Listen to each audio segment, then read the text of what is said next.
আরবি মাসটা মূলত শুরু হয়েছে রাসূল করিম সাল্লাল্লাহু আলাইহি ওয়াসাল্লামের ইন্তেকালের 17 বছর পরে, যখন দায়িত্বে ছিলেন আমিরুল মুমিনিন দ্বিতীয় খলিফা হযরত ওমর রাদিয়াল্লাহু তাআলা আনহু, যিনি 31 লক্ষ বর্গ মাইলের একটা শাসক ছিলেন। তার শাসনটা ছিল খেলাফত, সেটা রাজতন্ত্র নয়। নবী যেভাবে চালিয়েছেন ওমর রাদিয়াল্লাহু আনহু সেভাবে চালাতেন। আর তিনি এই মসনদে ছিলেন 10 বছর 6 মাস 18 দিন। এই চালাতে গিয়ে তিনি ইসলামটাকে এমন ভাবে প্রচার করলেন, সে ইসলাম চলে গেল কুফায়, ইরাকে, সেটা মদিনা, মক্কা, আপনার ইয়াসরিব, এইভাবে আপনি যত জায়গায় দেখেন, মিশর, মরক্কো, যখন ইসলামটা ছড়িয়ে পড়ল, তাদের কাছে মদিনা থেকে, মসজিদে নববী থেকে চিঠি লেখার প্রয়োজন হলো। সম্মানিত সুধী, হযরত ওমর রাদিয়াল্লাহু তাআলা আনহু তিনি চিঠি লিখতেছিলেন। ঠিক ওখানে আল-আশআরী রাহমাতুল্লাহ, আবু মুসা আল-আশআরী রাহমাতুল্লাহ রাদিয়াল্লাহু তাআলা আনহু তিনি বললেন, আমিরুল মুমিনিন, চিঠি যে লিখছেন এটা কবে লিখছেন, একটা তারিখ দেয়া দরকার। আমরা যখন চিঠি লিখি একটা তারিখ দেই কি দেই না? সব জায়গায় আমরা একটা ইংরেজি তারিখ দিয়ে থাকি। আমিরুল মুমিনিন চিন্তা করলেন, তখন বলল, আমাদের সামনে তো মাত্র একটা তারিখ আছে, যেটা হলো ইংরেজি, আমরা সেটা গ্রহণ করব না, একটু খেয়াল করতে হবে। তখন কি করতে হবে? কোরআন কেন্দ্রিক কোন বছর বা মাস আমাদের আছে কিনা, তারিখ আছে কিনা। একটা সভা ডাকা হলো মসজিদে নববীতে। সভার ভিতরে 4টি প্রস্তাব আসলো। নাম্বার 1 হচ্ছে, যে মিলাদুন নবীকে আজকে একদল ঘৃণা করে, যে মিলাদুন নবীকে তারা বয়কট করে, সেই মিলাদুন নবীর কথা সেখানে উঠেছে। আমিরুল মুমিনিন মিলাদুন নবী তথা রাসূলের জন্মদিন থেকে আমরা তারিখ গণনা করতে পারি কিনা, বলেন আল্লাহু আকবার। দ্বিতীয় প্রস্তাব আসলো, আমিরুল মুমিনিন, আমাদের রাসূল যখন ওই হেরা গুহায় ধ্যানমগ্নে থাকাকালীন 40 বছর বয়সে কুরআনুল কারীম আমার নবীর কাছে এসেছে। আমিরুল মুমিনিন, সেদিন থেকে আমরা এই বছর গণনা করতে পারি কিনা? হযরত ওমর রাদিয়াল্লাহু তাআলা আনহু চুপ ছিলেন। থার্ড ওয়ান যেটা এসেছে, যে ওয়াফাতুন নবী সাল্লাল্লাহু আলাইহি ওয়াসাল্লাম, ইন্তেকাল, রাসূলের মৃত্যু হয়েছে, চলে গেছে, ফৌত হয়ে গেছে, এই কথা আমরা বলবো না। আমরা বলবো রাসূলের ইন্তেকাল হয়েছে। জবান খুলে বলেন ঠিক কিনা? কাজী আয়াজ বলেন, লা মাউতুন ওয়ালা ফাউতুন ওয়ালাকিন ইন্তিকালুন মিন হালিন ইলা হাল। লা মাউতুন ওয়ালা ফাউতুন, রাসূলের মৃত্যু নেই, ফৌত নেই, বরং ইন্তেকালুন মিনাল হালিন ইলাল হাল। রাসূল এক জায়গা থেকে আরেক জায়গায় ট্রান্সফারড হয়েছে। He has been transferred from this world into after the world, অর্থাৎ পরবর্তী জীবনে রাসূল এই জীবন থেকে ট্রান্সফার হয়েছেন, ইন্তেকাল করেছেন রাসূল। সেই সন ধরে আমরা হিজরি মাস গণনা করতে পারি কিনা? আমিরুল মুমিনিন চুপ ছিলেন। শেষ পর্যন্ত হযরত আলী রাদিয়াল্লাহু তাআলা আনহু দাঁড়িয়ে গেলেন, আমিরুল মুমিনিন, আমি একটা কথা বলবো। হ্যাঁ, আমার একটা প্রস্তাব হচ্ছে, রাসূল যখন মক্কা থেকে মদিনা হিজরত করেছেন, দেখেন এটা গণনা করে আমরা তারিখ শুরু করতে পারি কিনা। আমিরুল মুমিনিন খুশি হয়ে গেলেন। ওমর রাদিয়াল্লাহু আনহু, সুবহানাল্লাহ বলবেন না? আরেকটু জোরে বলেন। হযরত আলীকে জিজ্ঞেস করা হলো, তুমি হিজরতের কথা বললে কেন? হযরত আলী বলে, আমিরুল মুমিনিন, যেদিন রাসূল মক্কা থেকে মদিনায় হিজরত করতেছিলেন, খাটের ভিতরে আমাকে শুয়ে রেখেছেন আর বলেছেন, আলী রে, আমার সময় হয়েছে, আমাকে হিজরত করতে হবে, তুমি খাটে শুয়ে থাকো, ওরা তোমাকে মুহাম্মদ মনে করবে। সুবহানাল্লাহ বলেন। রাসূল যখন মক্কা থেকে মদিনা আসতেছিলেন, চোখ দিয়ে দরদর করে পানি পড়তেছিল, কারণ মাতৃভূমি ছেড়ে কেউ যেতে চায় না। যারা বিদেশ থাকে জিজ্ঞেস করবেন, তাদের মন কিন্তু দেশে পড়ে থাকে, পরিবারের কাছে পড়ে থাকে, কারণ পরিবার এই দেশে অবস্থান করছে। রাসূল যখন মক্কা থেকে মদিনায় চলে আসলেন, মদিনার একটা নাম ছিল ইয়াসরিব। এই ইয়াসরিবকে পরিবর্তন করে রাসূল সেটা মদিনা করে দিলেন। একটা ইসলামিক রাষ্ট্র, ইসলামিক স্টেট তিনি তৈরি করলেন। সেখান থেকে কুসংস্কার, অপসংস্কৃতি, অনইসলামিক যত কার্যকলাপ আছে সব দূর করে দিয়ে তাদেরকে প্রথম যে উপহারটা রাসূল দিয়েছিলেন সেটা হলো দুটো ঈদ দিয়েছিলেন। জবান খুলে বলেন সুবহানাল্লাহ। গিয়ে দেখলেন তারা নাওরোজ এবং মেহেরজান নামে দুটো দিন পালন করছে, যে দুটো দিনের সাথে ইসলামের কোনো সম্পর্ক নাই। তখন বললেন, আমি যদি আল্লাহ রাব্বুল আলামিনের কাছে বলে দুটো দিন তোমাদেরকে দেই, তারা বললেন ইয়া রাসূলুল্লাহ আমরা খুশি হব। তখন ওই দুটো দিনকে নাওরোজ আর মেহেরজানকে পরিবর্তন করে আল্লাহর রাসূল শাওয়াল মাসের প্রথম তারিখে ঈদুল ফিতর যেমনি ভাবে দিলেন, জিলহজ মাসের 10 তারিখে আল্লাহ রাব্বুল আলামিনের কাছ থেকে চেয়ে ঈদুল আযহা নামক একটা ঈদের দিন, একটা খুশির দিন, which is the Islamic festival of the Muslims life, এটা মুসলমানদের দান করলেন। বলেন আল্লাহু আকবার। তাই তো কবি বলেন, ইয়াসরিব নামে ছিলা তুমি অলক্ষণের দেশ, কত মারাত্মক যে ছিল তোমার পরিবেশ, নবীর ছোঁয়ায় হলে তুমি সোনার মদিনা, নবীর ছোঁয়ায় হলে তুমি সোনার মদিনা, সব ভুলিব কিন্তু তোমায় ভুলতে পারি না, আমার শাহে মদিনা, আমার নূরে মদিনা। সবাই, সব ভুলিব কিন্তু তোমায় ভুলতে পারি না, সব ভুলিব কিন্তু তোমায় ভুলতে পারি না। কথা বলেন ঠিক কিনা? ওই কবরের ভিতরে আমার বাবা যাবে না, ওই কবরের ভিতরে আমার মা যাবে না, ওই কবরের ভিতরে আমার সন্তান, আমার কোনো পরিবার আত্মীয় স্বজন যাবে না। ওই কবরে যিনি আমাকে রক্ষা করতে পারেন তিনি হলেন আখেরি পয়গম্বর জনাবে মুহাম্মদুর রাসূলুল্লাহ সাল্লাল্লাহু আলাইহি ওয়াসাল্লাম। হযরত খাদিজা যখন কবরের ভিতরে রাখা হচ্ছিল, দাফন হয়ে গেল, আল্লাহর রাসূল কবর থেকে ফিরতেছিলেন না। হযরত উসমান, হযরত আলী আর হযরত ওমর এসে বলে, ইয়া রাসূলুল্লাহ, আমাদের মাকে তো আমরা কবর দিয়ে দিয়েছি, চলেন আমরা চলে যাই। আল্লাহর রাসূল বললেন, আমি যাব না। কেন আপনি যাবেন না? বলল, আমি এখানে থাকবো ততক্ষণ পর্যন্ত, একটু পরে মুনকার নাকির এসে তাকে প্রশ্ন করবে, আমি আমার খাদিজার পক্ষ থেকে এসে প্রশ্নের উত্তর দিয়ে দেব। হযরত জিবরাইল চলে আসলেন মেসেজ নিয়ে, এসে বললেন, ইয়া রাসূলুল্লাহ ওয়া ইয়া হাবিবাল্লাহ, আপনার থাকার দরকার নাই, কোনো সাহাবীরও থাকার দরকার নাই, আপনারা চলে যান। রাসূল বললেন, না আমি যাব না যতক্ষণ পর্যন্ত আমি প্রশ্নের উত্তর না দেব। হযরত জিবরাইল বলে, ইয়া রাসূলুল্লাহ, আপনাকেও প্রশ্নের উত্তর দেয়া লাগবে না, হযরত খাদিজাকেও প্রশ্নের উত্তর দেয়া লাগবে না, আপনি চলে যান। হযরত খাদিজার পক্ষ থেকে আল্লাহ রাব্বুল আলামিন স্বয়ং তার উত্তর দিয়ে দিবেন।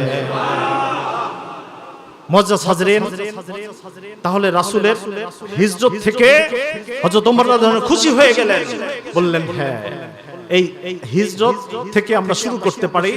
70 বছর পর থেকে তারিখ শুরু হয়ে গেল, সে বছরের নাম হলো হিজরি সন। আমাদের 12টি মাস মনে রাখতে হবে, যেমনি ভাবে আমরা ইংরেজি সনটা মনে রাখি, জানুয়ারি, ফেব্রুয়ারি, মার্চ, এপ্রিল, মে, জুন, এইভাবে আমাদের মনে আছে না নাই? তেমনি ভাবে আরবি মুহররম, সফর, রবিউল আউয়াল, রবিউল সানি, এগুলো আমাদের জানা থাকতে হবে। আল্লাহ তাআলা তৌফিক দান করুন, সবাই আমিন।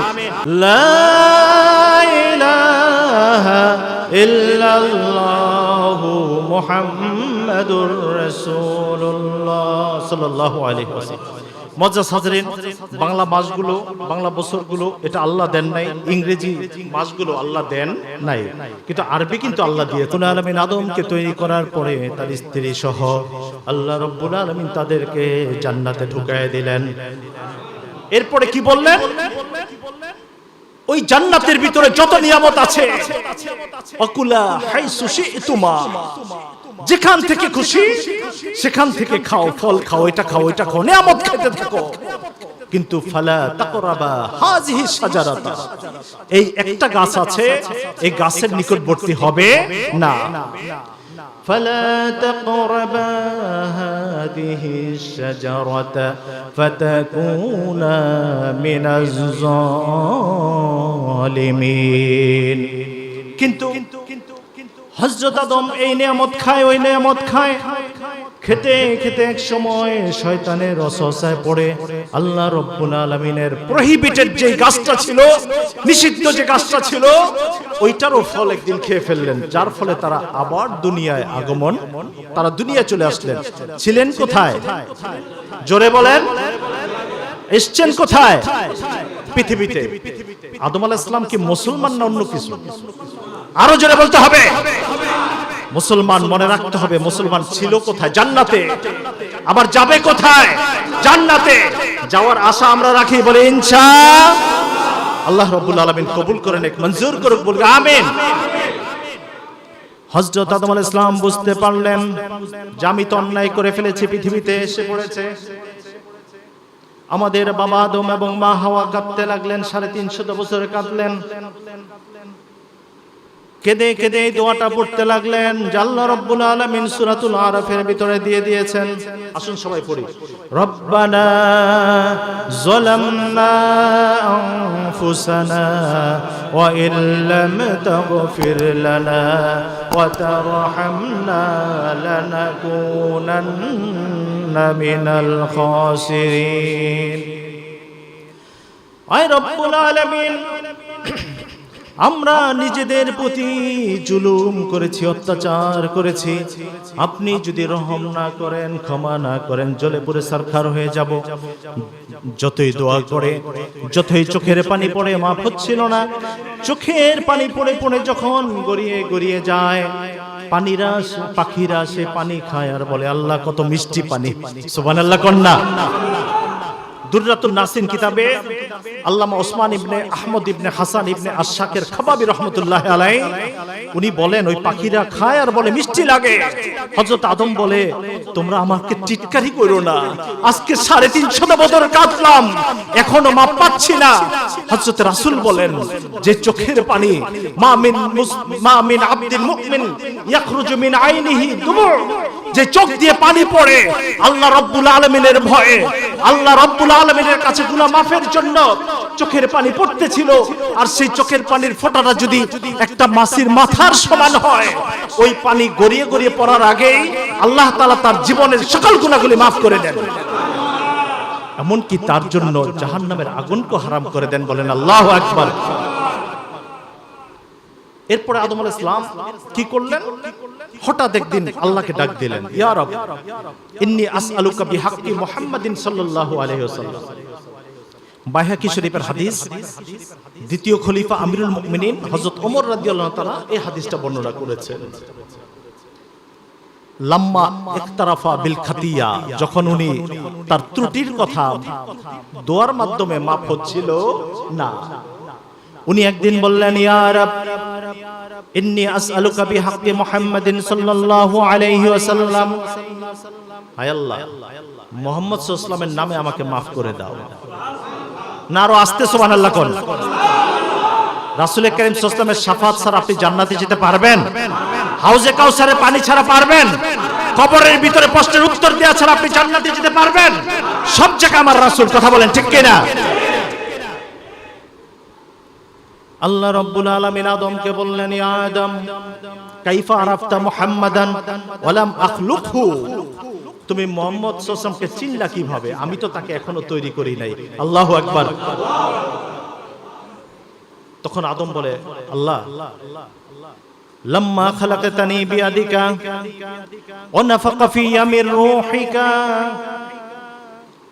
فرفعت رأسي فرأيت على قوائم العرش العظيم مكتوبا لا إله إلا الله محمد رسول الله صلى الله আল্লাহ রাব্বুল আলামিন, আপনি যখন আপনার নিজ হাত দিয়ে আমাকে তৈরি করলেন, নাফাকতা ফিয়া মির রূহিকা, আপনার রূহ থেকে আমাকে রূহ দিলেন, আমি আবার মাথাটা উঠালাম, ফারাআইতু আলা কাওয়াইমিল আরশিল আযীম, আমি ওই আরশ আজিমের ফটকে ফটকে দেখতে পেয়েছি এই কালিমা লা ইলাহা ইল্লাল্লাহু মুহাম্মাদুর রাসূলুল্লাহ সাল্লাল্লাহু আলাইহি ওয়াসাল্লাম।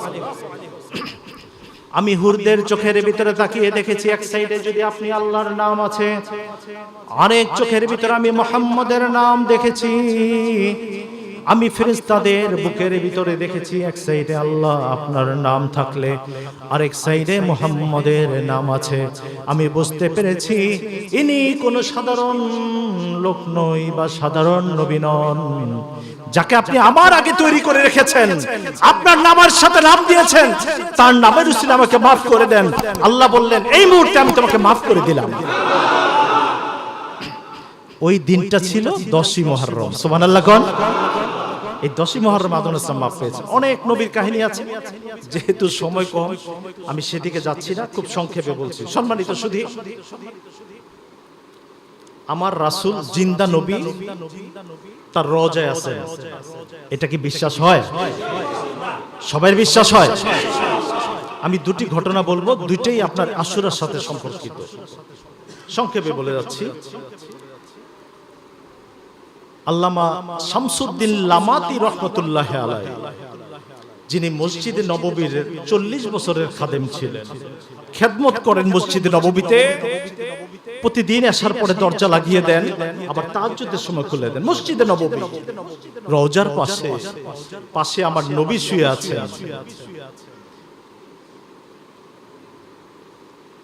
একদিন তাকে ডাক দিল ওই মদিনার গভর্নর, তিনি গিয়ে দেখলেন দুইজন শিয়া বসে আছে তার পাশে। ওই মদিনার গভর্নর বলছে, শামসুদ্দিন লামাতি, উনি এই ঘটনাটা কোত্থেকে পেলাম? এই ঘটনাটা উনি বলতেছেন তাফসিরে কুরতুবির ভিতরে এসেছে। আল্লামা কুরতুবী রাহমাতুল্লাহ আলাইহি উনি বলেন, আমি নিজ কানে এই শামসুদ্দিন লামাতি থেকে ঘটনাটা শুনেছি, তাই তিনি তার তাফসিরে কুরতুবির ভিতরে দিয়েছে। কিন্তু আস্তে আস্তে এই যে আমার পিছনে যে হেডলাইনটা দেখছেন, আহলে বাইত ও সোহাদায়ে কারবালা, সংক্ষেপে আমি সেটা বলবো। এই ঘটনাটা একটু বলে, আমার নবী যে তার রওজায় জিন্দা, তিনি মিরাজের রাতে দেখেছেন মুসা আলাইহিস সালাম, তিনি তার কবরের ভিতরে দাঁড়িয়ে দাঁড়িয়ে নামাজ পড়ছেন। সুবহানাল্লাহ কোন? তাহলে মুসা আলাইহিস সালাম যদি জিন্দা থাকে, আমার নবী কি মুর্দা? শামসুদ্দিন লামাতি বলেন, আমি যখন গভর্নরের কাছে গেলাম, পাশে দেখলাম দুইজন শিয়া বসা। গভর্নর আমাকে বলছে, আজকে রাত্রে 1টা বাজে মসজিদে নববীর 1 নাম্বার গেটে টোকা দেয়া হবে, তুমি সেটা খুলে দিবা। কেন? কারণ এই যে দুইজন লোক বসা শিয়া,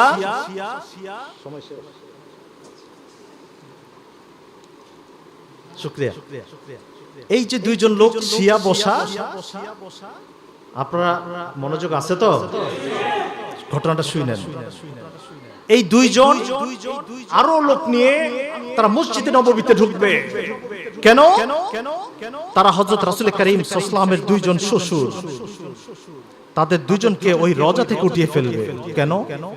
এর কারণ হচ্ছে এরা ওমর এবং আবু বকরকে পছন্দ করে না। এই 10ই মুহররম আসলে তারা এখনো ওই যে ইরানের দুষ্ট শিয়াগুলো দুটো গরুর উপরে দুটো লাল কাপড় পরিয়ে দিয়ে একটার ভিতরে লেখে ওমর আর একটার ভিতরে লেখে আবু বকর, ইচ্ছা মতো পিটাতে থাকে। নাউজুবিল্লাহ বলেন। তারা আজকে ওই দুটো লাশ উঠিয়ে পুড়িয়ে ফেলবে, তারা রাসূলের পাশে থাকতে দিবে না। হযরত শামসুদ্দিন লামাতি বলেন, আমি অস্বীকার করলাম, সম্ভব না, আমি দরজা খুলতে পারবো না। আমি 40 বছর যাবত ওই মসজিদে এশার নামাজের পরে আমি দরজা লাগিয়ে দেই, আজকেও লাগিয়ে দেব, আমি খুলবো না, আমি এটা তো হতেই দেব না। How is it possible? বলল যদি না দাও তুমি, তোমাকে হত্যা করা হবে। উনি ভয়ে চলে গেলেন সেখান থেকে। রাত্র 1টা বাজে উনি দেখছেন টোকা হচ্ছে দরজা। উনি দরজার পাশে গিয়ে বসে পড়লেন, চোখের পানি পড়ছে। আল্লাহ, তোমার রাসূলের 2 জন শ্বশুর খাতা নাই শুয়ে আছে তোমার হাবিবের পাশে, তাদেরকে নিয়ে গিয়ে পুড়িয়ে ফেলবে, এটা আমি হতে দেব না। আল্লাহ তুমি রক্ষা করো। শেষ পর্যন্ত ওরা দরজা ভেঙে ঢুকে তাকে ইচ্ছা মতো প্রহার করলো। রক্তে জর্জরিত হয়ে গেছে। উনি বাধা দিয়েছেন, না তোমরা আবু বকর ওমরকে নিতে পারবা না। তারা বলল সরো। তাদের কারো হাতে ছিল খন্তা, কারো হাতে কোদাল, কারো হাতে জুরি। তারা সামনের দিকে যাচ্ছে। শামসুদ্দিন লামাতি বলেন আমি দৌড় দিলাম, দৌড়ে গিয়ে আমি রাসূলের মিম্বারের পাশে বসে গেলাম।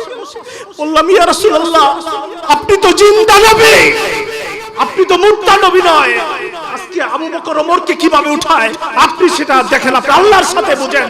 হযরত শামসুদ্দিন লামাদি বলে আমি দেখলাম তারা যখন আসছে ওই রওজার আগে যাওয়ার আগে মাটি সরে গেছে, ওই 40 জন শিয়া টপটপ একজন করে মাটির ভিতরে ঢুকে জিন্দা লাশ হয়ে তার কবর হয়ে গেছে। আরে জোরে বলেন না সুবহানাল্লাহ। আল্লাহ পারেন কি পারেন না? সম্মানিত উপস্থিতি, হযরত হোসেন রাদিয়াল্লাহু তাআলা আনহু, আমরা একটা ইতিহাস একটু ভুল জানি।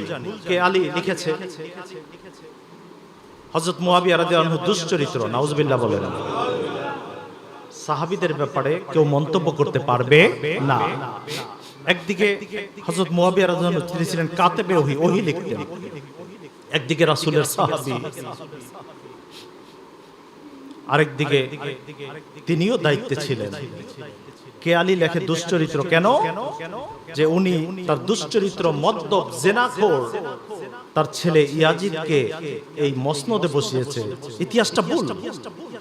ইতিহাসটা প্রকৃত ইতিহাস আমরা পাই তারিখে তাবারি, আল্লামা তাবারি রহমতুল্লাহ আলাইহি তার তারিখে তাবারি, আল্লামা খলদুন রহমতুল্লাহ ইবনে খলদুন রহমতুল্লাহ আলাইহি তার তারিখে ফি মুকদ্দমে ইবনে খলদুন, আর আল্লামা ইবনে কাসির রহমতুল্লাহ আলাইহি তিনি তার আল বেদায়া ওয়ান নেহায়া কিতাবের ভিতরে সঠিক তথ্য এনেছেন। সেটা হচ্ছে কি, হযরত মুয়াবিয়া রাদিয়াল্লাহু আনহু চিঠি লিখেছেন হযরত হুসাইনের কাছে রাদিয়াল্লাহু তাআলা যে হুসাইন তুমি আসো, আমি আমার এই মদ্যপ আর জেনাখোর আর যে রিসালাতকে বিশ্বাস করে না, আমার নবীকে যে বিশ্বাস করে না, তার হাতে আমি আপনার এই খেলাফতের মসনদ দিতে পারি না। কথা বলেন ঠিক কিনা? কিন্তু কিভাবে যেন ইয়াজিদ জেনে গেছে, সে প্রতিমধ্যে সেই চিঠি সহ চিঠিটা পুড়িয়ে ফেলেছে, আর ওই যিনি নিয়ে যাচ্ছিলেন তাকে হত্যা করেছে। এরপরে সে বাড়িতে গিয়ে হযরত মুয়াবিয়া রাদিয়াল্লাহু আনহুকে ঔষধে বিষ দিয়ে তাকেও হত্যা করেছে। মুআজ্জাজ হাজরিন, এই ইতিহাস ভুলে গেলে চলবে না।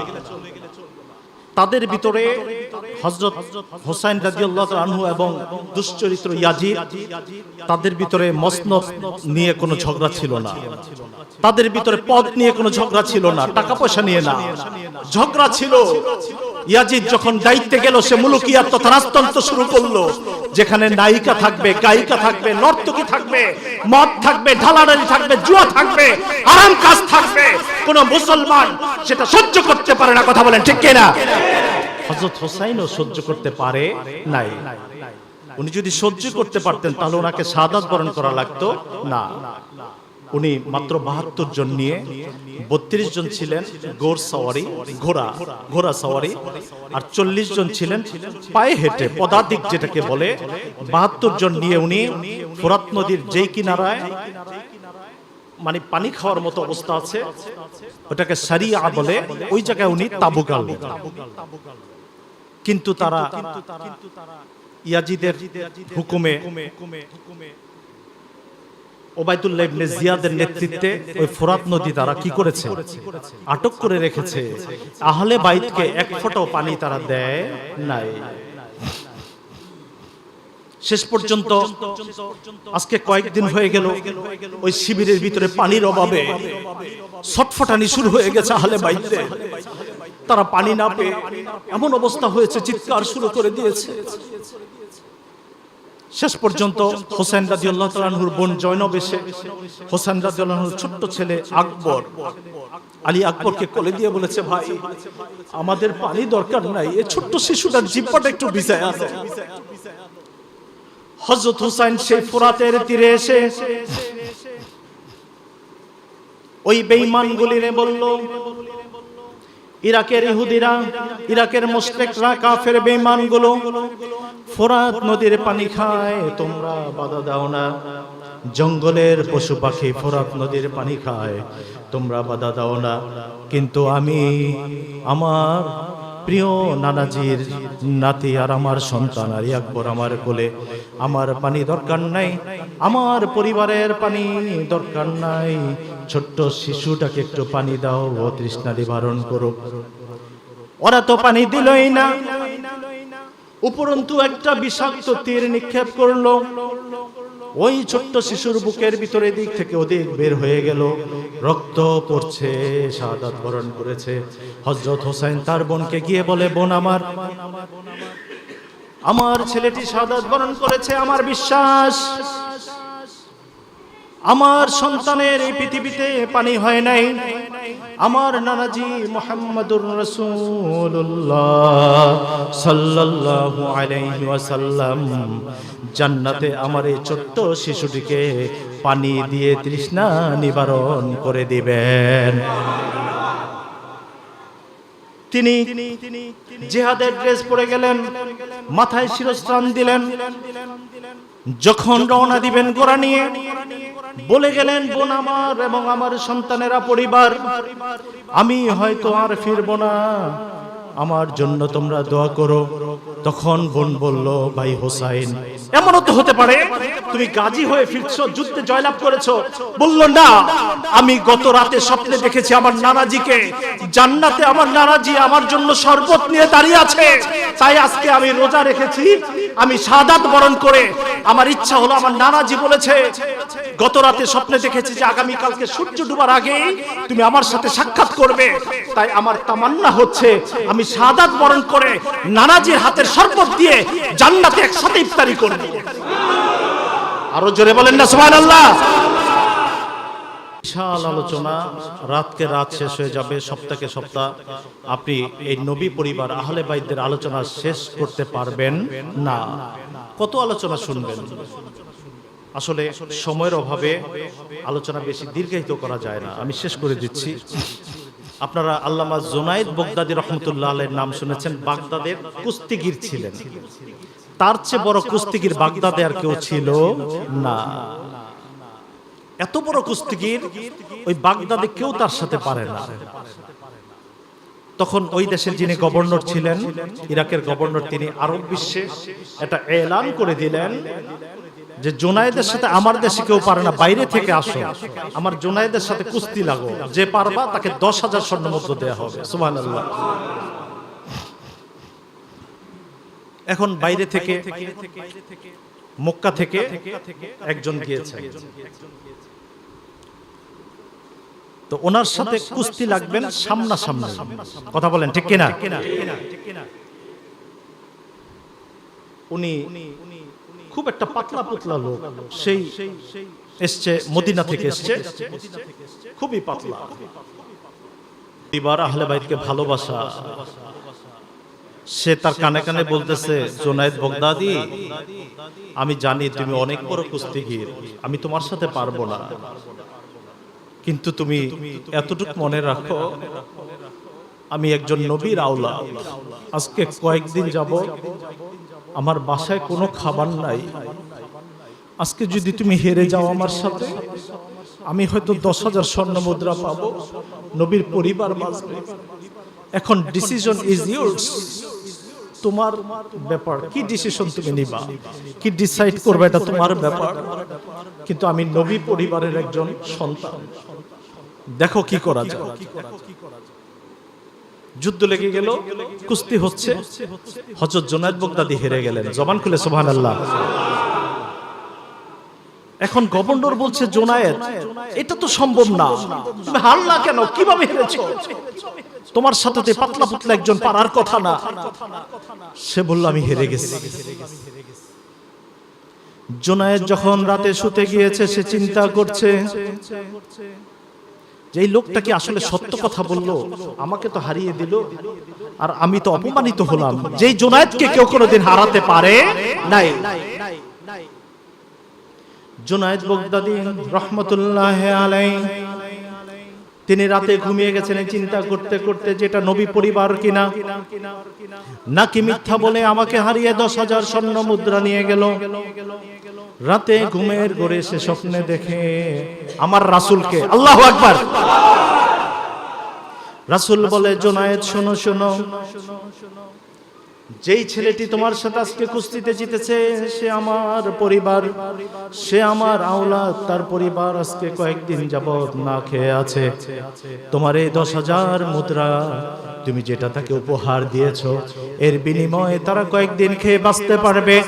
জুনায়েদ তুমি শোনো, আমি তোমার জন্য আল্লাহর দরবারে দোয়া করেছি, এই বর্তমান সময়ে আল্লাহ রব্বুল আলামিন তোমাকে সবচেয়ে বড় ওলিতে পরিণত করে দিবে। হযরত জুনায়েদ বাগদাদী রাহমাতুল্লাহ আলাইহি কত বড় ওলি হয়েছিলেন। কিরে ভাই, ওলি হতে গেলে অত বড় বড় মাদ্রাসায় পড়া লাগে না, অত বড় বড় ডিগ্রি নেওয়া লাগে না। ওলিদের ইতিহাসগুলি দেখেন। এই দরবার হচ্ছে ওলিদের দরবার। সুবহানাল্লাহ বলেন। আমরা যদি মরহুম হুজুরকে দেখি, তার ইতিহাস আমরা জানি কিভাবে তিনি 3 জন পীর থেকে খেলাফত লাভ করেছিলেন। আর ওই 3 জন পীর কত উঁচু মানের, তাদের তবকা কত উঁচু মানের। আপনি যদি আল্লামা ডাক্তার বদিউজ্জামান রহমতুল্লাহ আলাইহি ওনাকে যদি দেখেন, উনি যখন কলিকাতায় আমতলী একটা মসজিদে ফুরফুরা শরীফের প্রতিষ্ঠাতা মুজাদ্দিদে জামান কাইমুজ্জামান আল মারুফ আল্লামা শাহ সুফি আবু বকর সিদ্দিকী ফুরফুরাবি কুরাইশি রহমতুল্লাহ আলাইহি ওনার কাছে যখন গেলেন, তখন সারসিনা দরবারের দাদা হুজুর আল্লামা নেসারউদ্দিন আহমদ রহমতুল্লাহ আলাইহি ওখানে ছিলেন। তখন হযরত ডাক্তার বদিউজ্জামান রহমতুল্লাহ আলাইহি ওনাকে ফুরফুরার প্রতিষ্ঠাতা পীর, উনি ওনাকে খেলাফত দিয়ে দিলেন। সুবহানাল্লাহ করেন। তখন তিনি বললেন, হুজুর আমাকে কি কোনো ফায়েজ তাজ্জুব বা তালিম দিবেন না, আমাকে তো সরাসরি খেলাফত দিলেন কেন? বলল, শোনো, এখানে রাসূল উপস্থিত ছিলেন। আরেকটা আস্তে কোন সুবহানাল্লাহ। আল্লাহর ওলিদের তবকা দেখেন, যে রাসূলের উপস্থিতিতে তোমাকে খেলাফত দিয়েছে, আমার তো দেওয়ার দরকার নাই, রাসূল স্বয়ং তোমাকে ফায়েজ ও তাজ এবং তালিম দান করেছেন।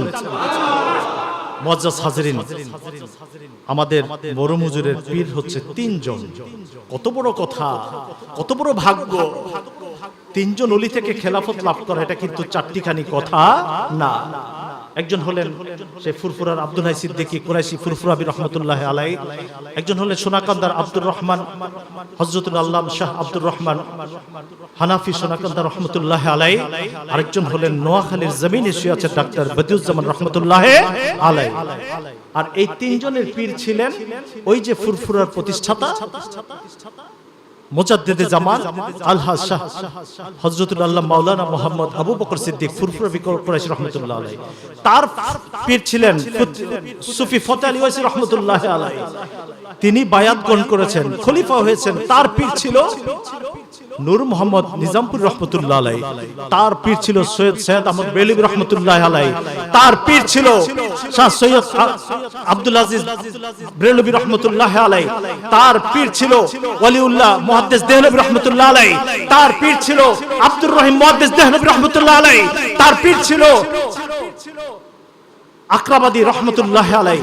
এভাবে যেতে যেতে যেতে যেতে সবার গোড়া এক জায়গায় গিয়ে ঠেকেছে, সেটা হলো সেই মদিনা শুয়ে আছে আমাদের রাসূল, যেখানে শুয়ে আছে আমাদের নবী, যেখানে শুয়ে আছে নবীদের নবী, যেখানে শুয়ে আছে আখেরি পয়গম্বর শাহে মদিনা নূরে মদিনা নূরে মুজাসসাম হুজুর আকরাম জনাবে মুহাম্মদুর রাসূলুল্লাহ সাল্লাল্লাহু আলাইহি ওয়াসাল্লাম। সুতরাং এই দরবারগুলো কোনো খেলনা দরবার নয়। আমরা এই দরবারে এসে খুশি না বেজার? আরো যারা বলেন খুশি না বেজার? আল্লাহ তাআলা আমাদেরকে সব সময় এই দরবারের সাথে লিয়াজু রাখার তৌফিক দান করুন, সবাই আমিন। ওই যে জুনায়েদ বাগদাদির কথা বলতেছিলাম, সম্মানিত সুধী, দেরি হয়ে যাচ্ছে, মাফ করে দিয়েন। তবে ভাই সবচেয়ে বড় কথা হলো হযরত হোসেন রাদিয়াল্লাহু তাআলা আনহুকে ফলো করে আজকে দেখেন পৃথিবীতে ওনার নাম সয়লাব, ইয়াজিদ নামে একটা লোকও পাবেন না। এই জন্য আমরা হযরত হোসেন রাদিয়াল্লাহু আনহু তার খেলাফত তন্ত্রকে টিকিয়ে রাখার জন্য, কোরআন এবং হাদিসকে টিকিয়ে রাখার জন্য ওই ইয়াজিদের সাথে যুদ্ধ করে শাহাদাত বরণ করেছেন।